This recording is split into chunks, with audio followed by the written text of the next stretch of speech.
Hello foodies, this is my mother's kitchen from Bokul Fuler Rannaghar and I am Moinuddin. আশা করি আপনারা সবাই অনেক বেশি ভালো আছেন। আজকে আমি আপনাদেরকে তৈরি করে দেখাবো চাউমিন, আর স্পেশালি এই ভিডিওতে আমি আপনাদের সাথে চাউমিন রান্নার কিছু খুঁটিনাটি দেখানোর চেষ্টা করব। যেমন কী ধরনের নুডলস দিয়ে আপনারা চাউমিনটাকে রান্না করবেন পারফেক্ট আর টেস্টি করে। একটা চাউমিনে আপনাদের কি ধরনের ইনগ্রেডিয়েন্টস বা সস দরকার এবং তার সাথে আর কিছু টিপস অ্যান্ড ট্রিক্স শেয়ার করব, যেটা ফলো করে আপনারাও বাসায় রেস্টুরেন্টের মতো পারফেক্ট চাউমিন রান্না করতে পারবেন। সো আর কথা না বাড়িয়ে শুরু করা যাক। Let's go to my kitchen, বকুল ফুলের রান্নাঘর। তো চাউমিন রান্নার জন্য সবার প্রথমে আমার এখানে লাগছে নুডলস, আর আজকে এই রেসিপির জন্য আমি ড্রাগন ব্র্যান্ডের এই নুডলসটা ব্যবহার করব। নর্মালি কিন্তু চাইনিজ রেস্টুরেন্টগুলোতে হাতে বানানো এক ধরনের নুডলস ব্যবহার করা হয়, তবে আপনারা যদি এই ড্রাগন ব্র্যান্ডের নুডলসটা ব্যবহার করেন আর আমার রেসিপি ফলো করে চাউমিনটা বানান, তবে আপনাদের চাউমিনটাও কিন্তু রেস্টুরেন্টের মতো পারফেক্ট হবে। আর এই নুডলসটা কিন্তু আপনারা তুলনামূলক অনেক কম দামে বড় মুদির দোকানে খুব সহজেই পাবেন। এই নুডলসটার একটা বিশেষত্ব হচ্ছে এই নুডলস কিন্তু অন্যান্য নুডলস থেকে কিছুটা মোটা।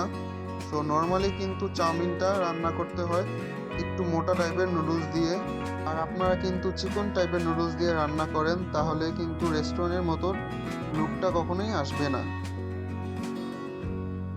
এখন একটা কড়াইয়ে নুডলসগুলো সিদ্ধ করার জন্য দিয়ে দিব। নুডলসটাকে দিয়ে কিছুক্ষণ নেড়ে চেড়ে দিব। তারপর নুডলসটা হয়ে গেলে নুডলসটাকে একটা ছাঁকনি দিয়ে উঠিয়ে ফেলবো। তো এবার আমি তৈরি করে ফেলবো চাউমিনের জন্য একটা স্পেশাল সস। প্রথমে দিয়ে দিব 1 স্পুন টমেটো সস, তারপর দিয়ে দিব 3 স্পুন পরিমাণ বারবিকিউ সস, এবার দিয়ে দিব আধা কাপ পরিমাণ ডার্ক সয়া সস, এবার দিয়ে দিব 1 স্পুন পরিমাণ সাদা গোলমরিচের গুঁড়ো, সামান্য পরিমাণ লবণটা আপনারা আপনাদের স্বাদ মতো দিতে পারেন। যেহেতু সয়া সসে লবণ আছে, তার জন্য লবণটা আপনারা পরিমাণ করে দিবেন। দিয়ে দিব 1 স্পুন পরিমাণ সিরকা বা সাদা ভিনেগার। এবার এই মশলাগুলোকে ভালোভাবে মিশিয়ে নিব। এখানে আমি চাউমিন রান্নার জন্য প্রায় 1 পার মতন মুরগির মাংস নিয়ে নিয়েছি।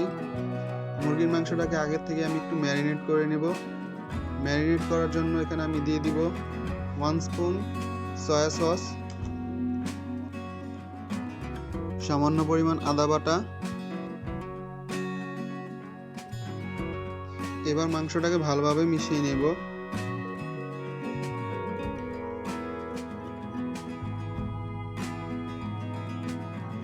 এবার একটা কড়াইয়ে 1 কাপ সয়াবিন তেল দিয়ে দিব। তেলটা গরম হয়ে গেলে আগে থেকে ম্যারিনেট করা মাংসগুলোকে ভেজে ফেলবো। মাংসটা ভাজা হয়ে গেলে মাংসটাকে আমি উঠিয়ে রাখবো। এবার আমি 3টা ডিম নিয়ে নিচ্ছি, এই ডিমগুলোকে আমি ভেজে নেব। মাংস আর ডিমটাকে উঠিয়ে নেওয়ার একটা কারণ আছে, যেহেতু এগুলো বেশিক্ষণ ভাজলে পুড়ে যাবে, তার জন্য আমি যখন সবজিগুলোকে ভাজবো তখন এগুলো একসাথে অ্যাড করে দিয়ে দিব।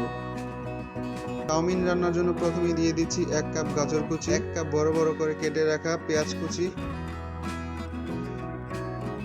গাজর আর পেঁয়াজটাকে হালকা করে ভেজে নেব, যেহেতু এগুলো ভাজতে একটু সময় লাগে।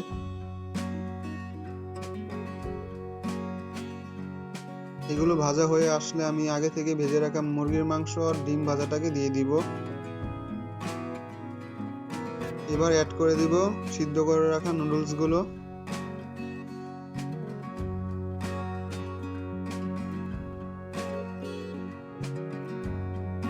এবার দিয়ে দিব 1 কাপ পরিমাণ টমেটো কুচি, 1 কাপ পরিমাণ ক্যাপসিকাম কুচি, দিয়ে দিব 2-3টা কাঁচামরিচ কুচি। এগুলো পরে দেওয়ার কারণ হলো এগুলো যেহেতু তাড়াতাড়ি সিদ্ধ হয়ে যায়, তার জন্য আমি এগুলো রান্নার শেষ পর্যায়ে দিয়ে দিলাম। আর সর্বশেষ অ্যাড করে দিব চাউমিন রান্নার জন্য তৈরি করে থাকা স্পেশাল সসটাকে দিয়ে ভালোভাবে নাড়িয়ে চাড়িয়ে নেব। রান্নাটা হয়ে গেলেই তৈরি হয়ে গেল সুস্বাদু রেস্টুরেন্টের মতন খুবই সুস্বাদু ও মজাদার চাউমিন। ভিডিওটি ভালো লাগলে ভিডিওটি ভালো লাগলে লাইক, কমেন্ট, শেয়ার করে পাশে থাকবেন এবং এমন আরও নতুন নতুন মজাদার রেসিপি পেতে চাইলে বকুল ফলের রান্নাঘর ইউটিউব চ্যানেলটিকে সাবস্ক্রাইব করে পাশে থাকবেন। আল্লাহ হাফেজ সবাইকে।